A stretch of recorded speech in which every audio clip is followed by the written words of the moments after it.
麦积山石窟位于甘肃省天水市麦积区，因山形似麦垛而得名。它与莫高窟、龙门石窟、云冈石窟并称为中国4大石窟。此处的石窟造像始建于16国的后秦时期，历经1600多年的开凿和修缮后，最终变成了我们今天所看到的样子。因为麦积山石窟是多个朝代共同完成的，所以我们能在这里看到1000年以来各个朝代塑像的特点。所以这里也是当之无愧的第一批全国重点文物保护单位。去麦积山石窟可以选择自驾，我是从秦州区出发的，自驾到麦积山很方便，中途的风景也很好。住宿我选择了这家酒店，停车场的车位很富裕，住店的可以免费停车，目前住一晚200多块，听说旺季的时候一晚就得500-600，感觉酒店的条件还不错。如果吃晚饭的话，酒店对面就有农家乐，这一顿我吃了100几块。第二天吃早餐的话，酒店自己的自助早餐是48元一位，价格不便宜，但质量可以，牛肉随便选。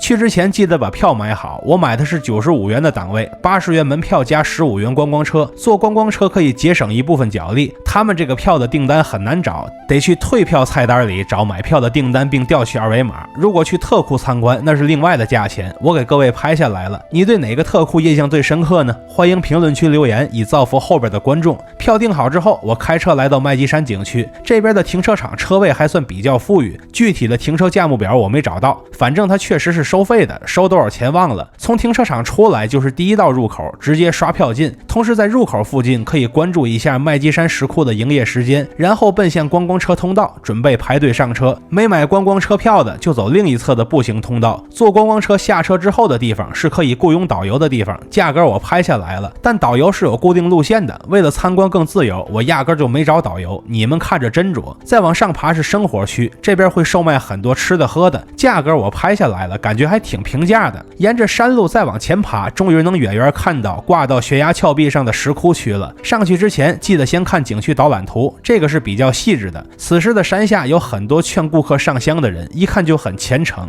跟着人流往山上走，能看到广场上还有文艺表演。生活果然不易，连龙王都要搞点副业。进山看石窟之前，记得先逛一逛入口附近的瑞英寺。此寺和石窟一样，同样始建于后秦，算来也有1600年的历史。它的巅峰时期则是宋朝，连瑞英寺这个名字也是从宋朝沿用下来的。寺内最古早的物件也是宋朝的物件。寺庙的天王殿看起来很新，就不多说了，重点看附近的古碑。进门右手边是一块明嘉靖年间的古碑，据说附近还有块南宋碑，不会是这块吧？这一个字都看不见了。实际上得先穿过天王殿，才能从侧面看到玻璃罩子里的真正宋碑。碑的内容写的则是因为战争，寺内原有的田地财产被各方势力夺走，最后住持等老僧长途跋涉，一路告状告到了四川，最终将田地判还寺庙，并立此碑为证。它的对面则是一块明万历年间的石碑。后一进院落的正殿是大雄宝殿，此殿面阔5间，地基里的石柱础是宋代的，建筑是明代的，但斗拱不像明的，反而像圆的。殿外一侧有一块乾隆碑，另一侧据资料说是道光年间的带图石碑，但磨损比较严重，无论是图还是字都看不清楚了。大雄宝殿的另一侧配殿是没开门的娘娘殿，此殿为清代建筑，面阔3间。娘娘殿的廊下有一块民国年间的老碑，另一侧的配殿则是没开门的财神殿，同样面阔3间。至此我们就逛完了瑞英寺。现在我们绕出来直奔麦积山石窟的入口，这里我得提示一句，来麦积山石窟一定早晨顶门来，不然入口排队就是这个画风，队排的根本动不了。你不要以为只有这些人排队，看石窟区入口的后边那还有一支队伍呢。登临麦积山石窟栈道的时候，我还有点担心，这么高的木栈道会不会很累啊？真来了之后才发现，我这担心都是多余的，因为这么多人挤在一起，完全走不起来。你爬一个楼梯能歇3分钟，根本累不着。如果排队时闲来无事，可以俯瞰一下下方的风景，这风景可是我们平时看不到的。麦积山石窟有2类窟是不能解说的，第一类是这种小窟，外边蒙着很细密的铁丝网，根本没法拍，但现场还是可以看一看的。虽然参观不方便，但它对石窟有一定的保护作用，所以挡上还是有用的。第2类是特窟，这类是完全禁止拍照，以上2类无法解说，我们只能解说剩余的造像，就这仍然是要素过多，一期视频肯定说不完，所以我们这一轮就解说从入口到中期佛阁这一段，余下上期佛阁那一段下期再解说。为什么不讲下期佛阁？因为那条路没开。现在我们来到13窟，也就是东崖大佛，在导览图的这个位置。此龛开凿于隋代，因位于东崖中部而得名。麦积山禁飞无人机，木栈道又比较狭窄，所以只能拍出这个视角来。我找了个甘肃省文物局的官方图，是这个样子的，不知道是无人机航拍还是在远处用相机拍的，这个视角就好很多。这一组造像也是麦积山现存最大的一组石胎造像，资料说它是石胎泥塑造像，实际上泥塑已经掉差不多了。我们已经看一下主佛释迦牟尼的下身，这里有很多洞，还有残存的木楔子。看过我云冈石窟视频的老粉都知道，这些木楔子和洞就是用来固定泥皮的，现在已经全掉了，泥塑不存，止于石胎。佛的右胁侍卫是大势至菩萨，这位菩萨头戴花冠，身佩璎珞，左手持一宝瓶，此宝瓶盛诸光明，可照耀世间万物。我们纵向对比一下，看南宋大足石刻的大势至菩萨，就发现宝瓶变成了宝珠，这个光芒也被具象化出来了。另外，大势至菩萨眉心这个位置有一个点儿，其实这三尊造像都有，这个叫做眉间白毫像。根据《法华经》记载，佛眉间白毫像放光，照东方18000世界。按说应该是用彩色材料装点，但现在只剩下一个空洞了。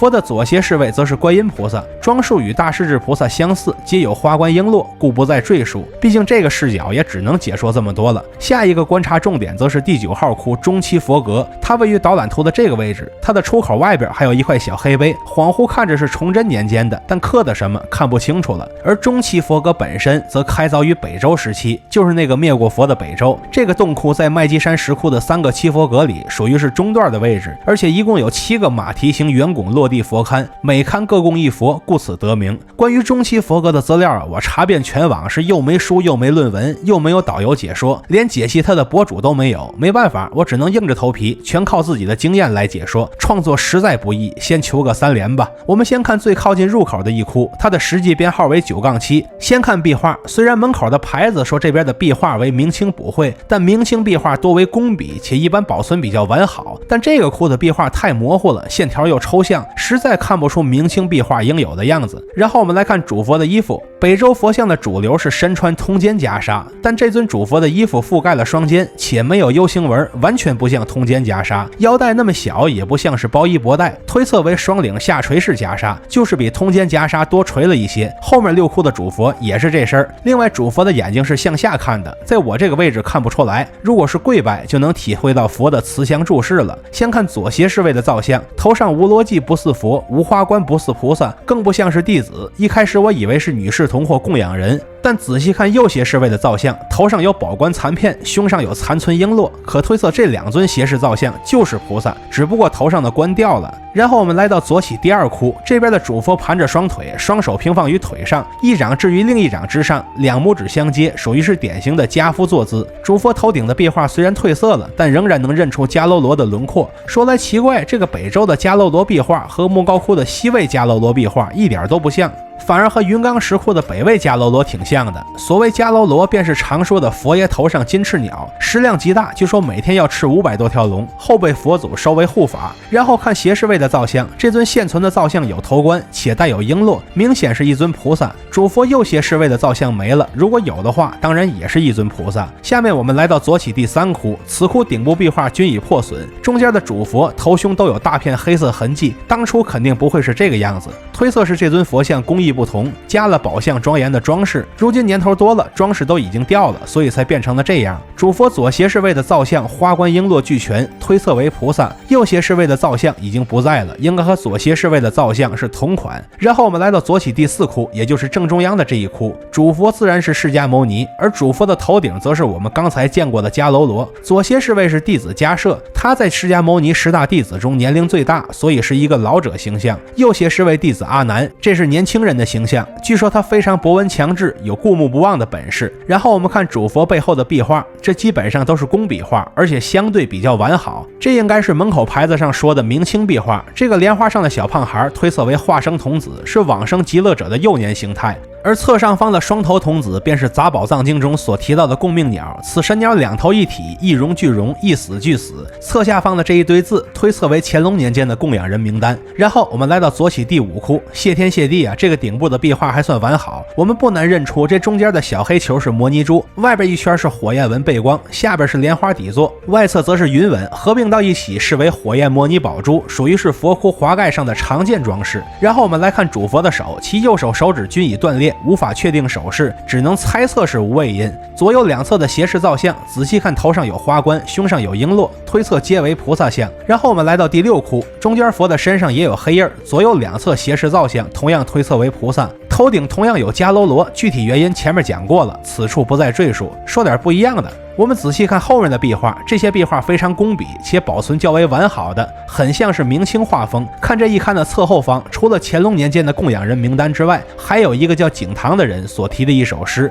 鉴定为洗稿杜牧的《山行》。最后来到第7窟，也就是最后一窟，它的官方序号应该是9-1，其造像风格和工艺与我们看过的9-7窟极为相似，故略过不表。壁画则是清晰的明清壁画，头顶例外，这都剥落成啥样了？后方除了乾隆年间的供养人名单之外，又有一个题诗的，具体题的什么看不清楚了。至此，我们就逛完了麦积山的中期佛阁。之前总有甘肃 IP 的朋友让我解说天水麦积山石窟，大家都这么热情，我不出视频也不好，但我用尽洪荒之力，无资料解说，也就只能解说到这个水平了。其实无论是专家教授也好，民间爱好者也罢，他们对麦积山石窟的特窟关注很多，对中期佛阁的关注就很少。那么今天就由我来填补上这个空白。虽然我的解说只是皮毛，但足以为后面的游客带来一些更具体的回忆，这便是我们这场旅途的收获了。看到这里的朋友，记得一键3连加关注，和徐工一起读成，一起旅行。